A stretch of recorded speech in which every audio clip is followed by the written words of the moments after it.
so many offenses. Now there are thousands in India today who believe in a saint to be a reincarnation of Lord Krishna.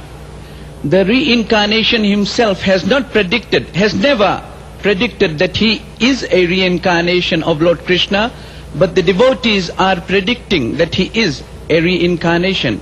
I would like to ask you whether it is true that the present saint whose teachings are basically from the Bhagavad Gita is a true incarnation of Lord Sri Krishna? I don't know who you're speaking of. Could you first tell me? He is Sri Satya Sai Baba, okay, known as Bhagwan Sri Satya Sai Baba. Alright. As I mentioned earlier, the incarnation of God is mentioned. Krishna says, Jada yada hidanmasya ganir bhavati bharata abhyutanam adanmasya tadatmanam sijamyaham. His appearance comes once in every day of Brahma. Once in every day of Brahma I have already described. Brahma lived for 1,000 times 4,320,000 years, and Krishna comes in the 28th millennium during that one day of Brahma. This is one day of Brahma, not the full lifetime. So Krishna came 5,000 years ago. So his next scheduled incarnation as Krishna will not be again for a very, very long time. However, in Srimad Bhagavatam, all the genuine incarnations of God are listed. The next incarnation listed after Lord Krishna is the incarnation of Buddha. Lord Buddha's place of appearance, Gaya, is mentioned. His father and mother's name is also mentioned, and his activities are also mentioned.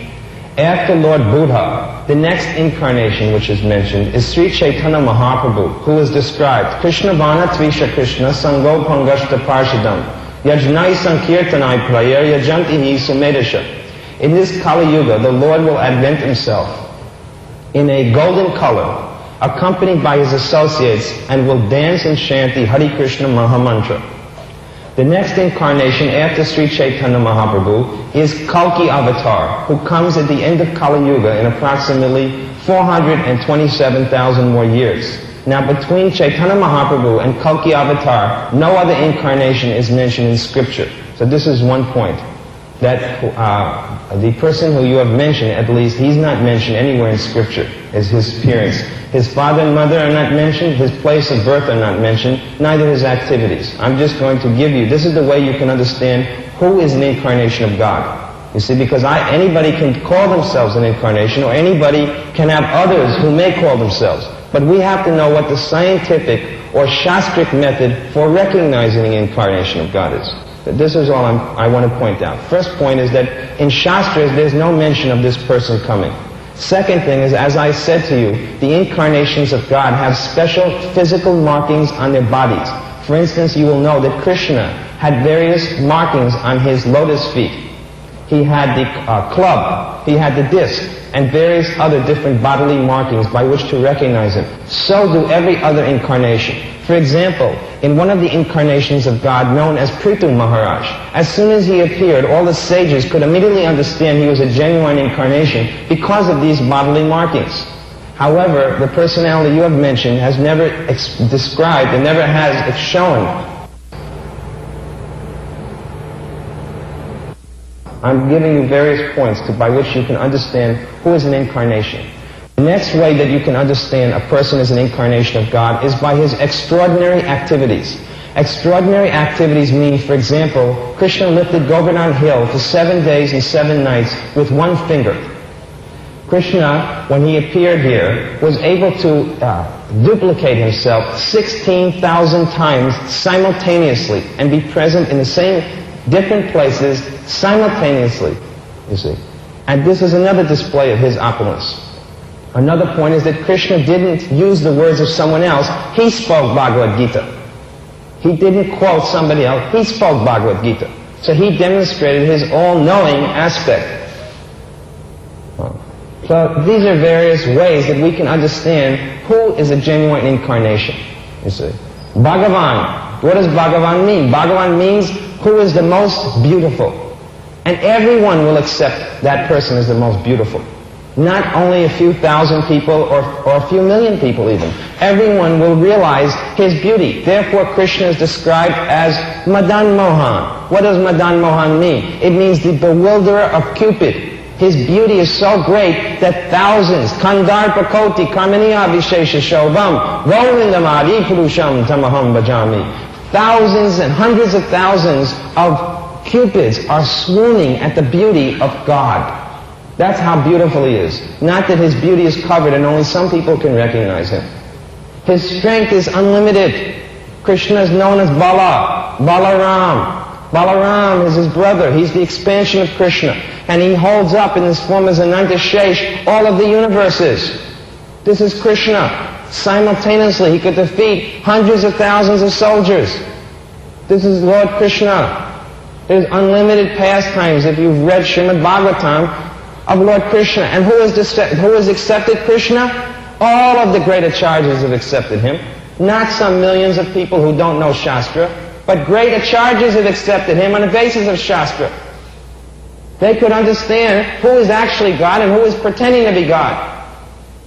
It's clearly stated that Ramanujacharya, he worships Krishna. You may understand, he's the acharya of the Ramanuja Sampradaya. Madhvacharya, the acharya of Madhva Sampradaya, he worships Krishna. Vishnu Swami, he worships Krishna. Chaitanya Mahaprabhu, even Shankaracharya says, Bhaja Govinda, Bhaja Govinda. He worships Krishna. So this is not the speculation of someone. Brahma, Lord Brahma, the first person in the universe, says, Govindam Adi Purusham, Tamaham Bhajami. He's worshipping Krishna. All of the great demigods, they're worshipping Krishna. Now please tell me how it is that you can say that someone suddenly appears and because he's speaking some verses, it is amazing to me. Is there anywhere in the scriptures that his name, his father and mother's name, and the place of his birth is mentioned? No, as far as, according to my knowledge, there is no mention about Sai Baba's name nor his parents. Okay. Next question is, are there any markings on his feet or hands which indicate him to be an incarnation of God? This is what I haven't personally witnessed, but there is a story about Sai Baba having some sort of marking. Having some sort of marking. Have you gone there? Yeah, so you've gone there. Have you seen any markings? I mean, I've seen pictures. Have you seen marking? That marking doesn't mean lines on the hands, sir. I have not seen any markings, but I have seen certain miracles performed by him. That's the next question I'm going to ask of you. That so far you've answered that you have, that's all right. So far you have answered that he's not mentioned so far that you know in Scripture. Neither he has any markings so far you know on his body to indicate him as an incarnate. The next thing, as I mentioned, is by his wonderful activities. So now you are about to tell us some of the miracles which he has performed. So you can describe some of these miracles which make him the supreme God. Please tell us. Well, I have seen certain miracles performed by Sai Baba in India. Yes, I have witnessed it with my own eyes. Miracles which have cured people with different types of diseases, particularly for one like cancer. Also that he has materialized certain articles, like certain objects. Like what? Religious photographs. A religious photograph. Yes, small statues of Lord Shiva, Lord Ganesha, right? And sacred ashes by the wave of his hand. Just a mere wave of his hand, he has ashes, sacred ashes, and he gives it to devotees. This is what I have personally witnessed. So the first miracle that you mentioned is that he has cured people of cancer. Now I would like to know how many cancer patients have also been cured in hospitals. Is there anyone who ever suffered from cancer who was cured by someone else besides the person you're mentioning? In other words, if there's any doctor who by his treatment has cured patients of cancer, then according to you, that doctor can be called Bhagavan. That's the first point. Whether he does it by his hand or whether he does it by an instrument, I don't think it makes much difference. The real point is that the person got cured of cancer. So now, this means that anyone who can cure someone of cancer is God. This is one of your miraculous statements. Another miraculous statement is that he manufactures pictures and deities within his hand.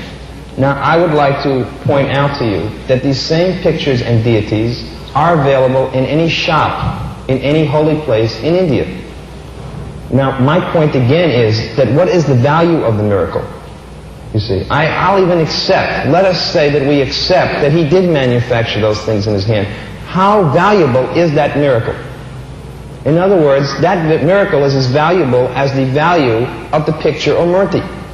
Because the same picture or murti happens to be available in a shop, in a holy place, for 10 rupees or 100 rupees. No. Just like gold, for example. I know so many miracles which he is said to have performed. He's said to have shown gold, manufactured gold. How much gold? How much gold? 10,000 bricks of gold? Then it's valuable. But a little lump of gold, I can go to a jeweler's shop and purchase it, sir.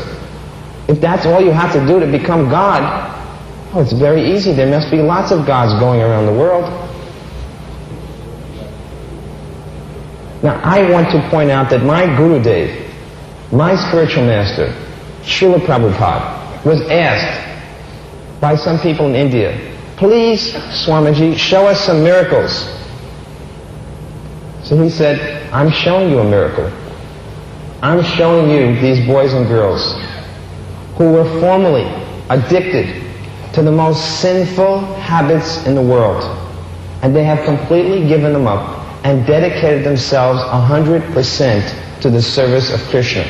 Now you decide, which is the more valuable miracle? To make someone a devotee of God, or to give someone some ashes? Which is worth more? I can light a fire here and create heaps of ashes. That doesn't make me God.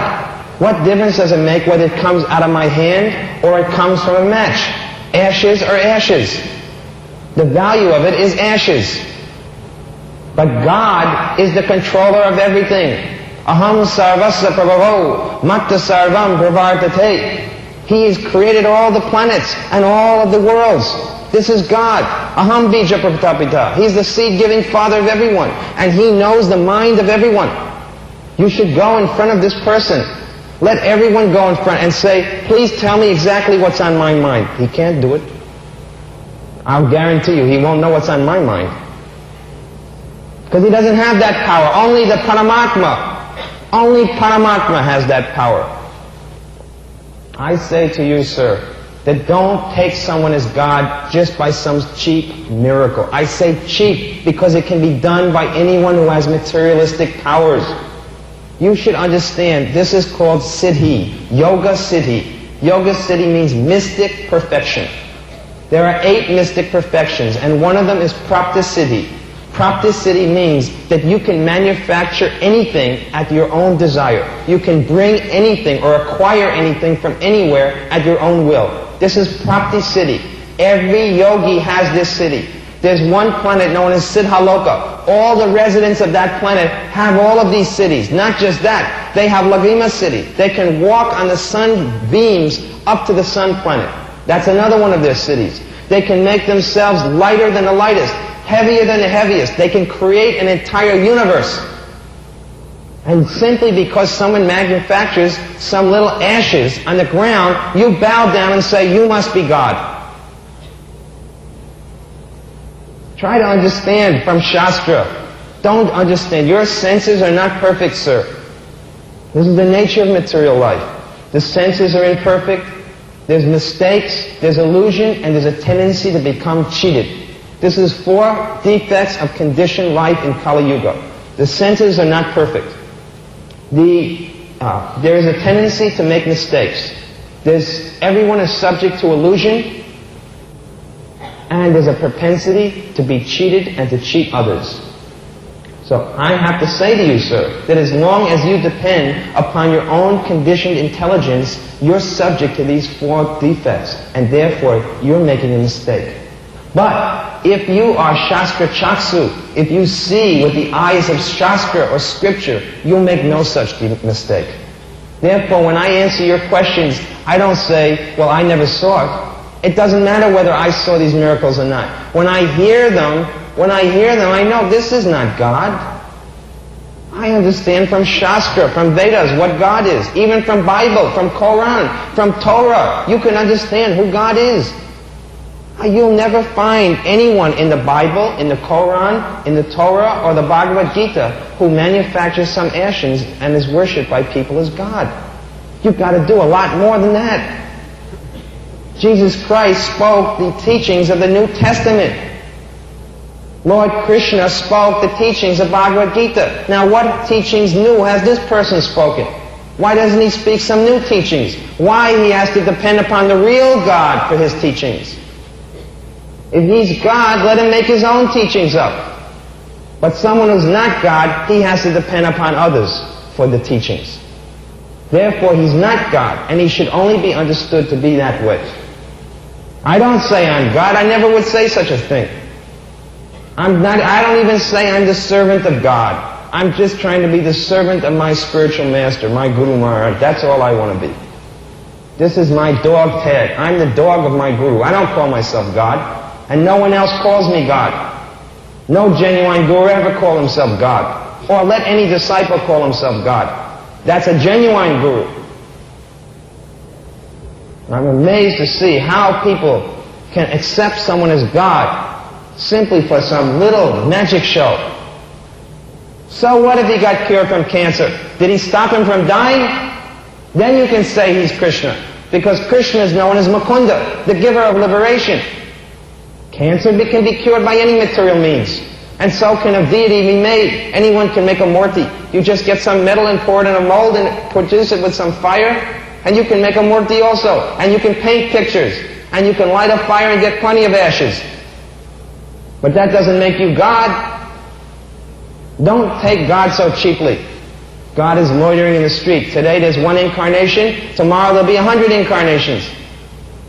If there's so many incarnations or he's an incarnation of God, then you answer this question. Why is there so much irreligion all over the world? When Krishna was present on this planet, he destroyed irreligion. There was no irreligion because he killed all the irreligious elements. But I say that every single day in the reign of this new God that you are mentioning, irreligion is increasing more and more and more. Then how you can call him God? God comes to destroy irreligion. Yada yada hi dharmasya. Klaniya bhavati bharata. Abhyutanama dharmasya. Tadatmanam sijamyaham. He says, I come to restore religion. But I see irreligion increasing. So how you say he's God? If he's God, why isn't his power destroying all irreligious elements? Instead, he has some millions of people who are bowing down. The blind following the blind.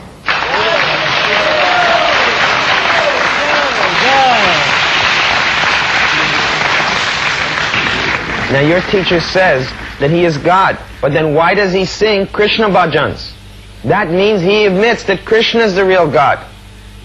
If he says that he's God, he should sing his own bhajans, but he's singing Krishna bhajan. That means Krishna is actually God. Now how to worship Krishna, that you'll have to learn from the Hare Krishna movement, because this is the standard movement for teaching how to worship Krishna. We don't have a bunch of followers who worship this God and this Guru and that Guru. Our devotees of the Hare Krishna movement are very clear about who is God. Therefore, they only worship Krishna. They don't follow a little teaching from here and a little teaching from there. This is simply a big hodgepodge. You have so many gods, so many gurus. Utpat. Big hodgepodge of different types of worship. This means many roads, taking so many paths and getting nowhere. We will take one path, straight back to home, back to Godhead. That is our philosophy. I think if the society continues to expose those cults and the leaders of the cults, it could in a way make people realize that they are not supposed to follow blindly those what you call charismatic leaders or spiritual leaders. I would only like to state that since I have been a devotee of Lord Krishna ever since my mother was a devotee, I will still be a devotee of Lord Krishna until I live. And I think in my own conscience, there is nothing wrong in being not a devotee of Sai Baba, but be a believer in his teachings. Now you say that you worship Krishna as well as Sai Baba, and that you've worshipped Krishna since childhood. But one thing you should understand, that when you worship Krishna, then you don't worship anybody else. Because Krishna says, Sarvadhamam Parityaja, Mame Kam Saranam Braja. He says you give up the worship of everyone else and everything else, and you simply worship Him. Being a devotee of Krishna is not such a cheap thing that you can worship Krishna, worship this God, worship that God, or this guru and that guru. You make up your mind. Now I do thank you once again for giving me the right answer and explaining to me. As I have said, that I have never said in my conversation that I also had believed in Sai Baba to be a true incarnation of Lord Krishna. But as I have said, that there are thousands who believe in him as a true incarnation of Lord Krishna. This is what my question was. Now you have given me the right answer, and I thank you once again for explaining to me in detail.